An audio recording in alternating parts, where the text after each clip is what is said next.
আসসালামু আলাইকুম। আপনি ফেসবুক চালাতে পারছেন না, শুধু আপনি নন, এরকম সবাই আপনার মতো ফেসবুক চালাতে পারছে না। একটু খেয়াল করে দেখুন, আমি আমার ফেসবুক আইডিটা চালাচ্ছি, আর আমি যে ভিপিএন ব্যবহার করে ফেসবুক চালাচ্ছি এটা খুবই ভালো একটা ভিপিএন। আপনাদের ফেসবুক চালাতে একটুও নেটের সমস্যা হবে না। তো আপনারা এই ভিপিএন কোথা থেকে ডাউনলোড করবেন, কিভাবে ভিপিএন চালু করে ফেসবুক চালাবেন, সকল কিছুই থাকবে এই ভিডিওতে। তাই ভিডিওটা স্কিপ না করে সম্পূর্ণ দেখুন। ভিপিএনটা ডাউনলোড করার জন্য সর্বপ্রথম আপনাকে প্লে স্টোরে চলে আসতে হবে। তো প্লে স্টোরে আসার পরে এখান থেকে আপনারা প্লে স্টোরে 11 লিখে সার্চ করে দিবেন। 4টা 1 লিখে সার্চ করে দিলে এখানে 11 ভিপিএন নামে যে অপশনটি দেখতে পাচ্ছেন, এই অপশনটি লিখে সার্চ করবেন। তো এখানে সার্চ করার পরে আপনারা দেখতে পাবেন যে সর্বপ্রথমে যে 11 যে ভিপিএনটা রয়েছে, এরকম এই ভিপিএনটার উপরে ক্লিক করে দিবেন। তো আপনাদের সামনে এই ভিপিএনটার এই ইন্টারফেস চলে আসবে। তো এখান থেকে আপনারা দেখতে পাচ্ছেন যে 11 যে ভিপিএনটা রয়েছে, এই ভিপিএনটা এখান থেকে আপনারা ইনস্টল করে নেবেন। আমার ইনস্টল করা আছে, এই জন্য ওপেন দেখাচ্ছে।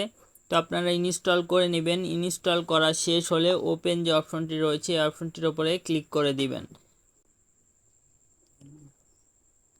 তো ওপেন অপশনটির উপরে ক্লিক করার পরে এটা আপনি কিভাবে চালু করবেন অথবা কিভাবে ফেসবুকের সাথে কানেক্ট করে এটা আপনি ফেসবুক চালাবেন।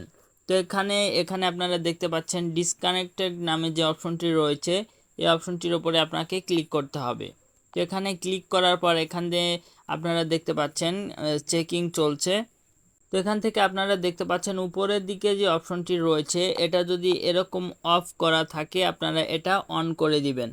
তো এটা অন করে দেওয়ার পরে এখানে তো চেকিং শেষ হওয়ার পরে এখান থেকে কানেক্টেড নামে যে অপশনটি এখানে রয়েছে, এটা দেখালে আপনি এই ভিপিএন থেকে বের হয়ে আসবেন।